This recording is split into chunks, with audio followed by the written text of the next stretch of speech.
Hola, me llamo Ángel Fabricio Espinosa Burgués con matrícula L101-802. Estoy cursando la materia de mecánica gráfica. Radico en la ciudad de Oaxaca de Juárez y hoy es 25 de octubre de 2024. Se dice que un cuerpo está en equilibrio si se encuentra en reposo o velocidad constante sin aceleración. Los cuerpos rígidos son aquellos en los que la distancia entre sus partículas no cambian, incluso bajo acciones de fuerzas externas. Es esencial que las fuerzas y los momentos se compensen para evitar cualquier movimiento o deformación. El equilibrio estático ocurre cuando un cuerpo rígido está en reposo y no experimenta ninguna aceleración o movimiento. Para que funcione, debe cumplir con las siguientes condiciones.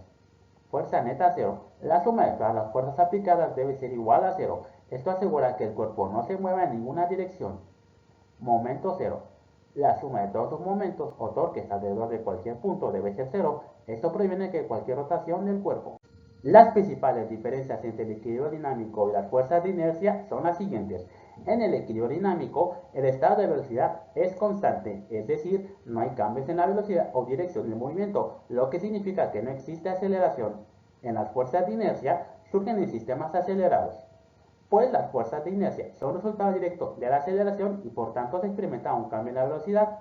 Como se dijo anteriormente, en el equilibrio dinámico no existe aceleración y esto significa que la suma de todas las fuerzas es cero. En contraste, cuando hay aceleración, como en el caso de las fuerzas de inercia, se producen fuerzas adicionales que deben ser consideradas y estas reciben el nombre de fuerzas aparentes y son llamadas así porque no son fuerzas reales que provengan de una interacción física, sino percepciones resultantes del cambio de estado de movimiento.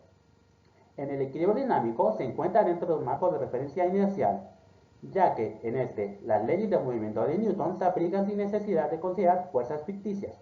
Esto se difiere en un marco de referencia no inercial, donde las fuerzas de inercia son necesarias para experimentar las observaciones del movimiento.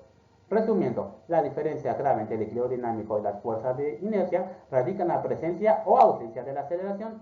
Mientras que el equilibrio dinámico se basa en un movimiento constante, sin aceleración, las fuerzas de inercia surgen en contextos donde hay aceleración, complicando el análisis y requeridas para explicar las fuerzas experimentadas en el marcos no inerciales. A continuación veremos algunos ejemplos prácticos. El equilibrio dinámico se puede observar en un avión en vuelo recto y nivelado, un barco que navega a velocidad constante en el mar abierto o una persona caminando a paso uniforme en línea recta. En cambio, las fuerzas de inercia se pueden hallar en la sensación de ser empujado hacia un lado en una curva de un coche, la inclinación de un pasajero hacia adelante al frenar bruscamente o el desplazamiento de objetos en el maletero de un coche cuando se acelera.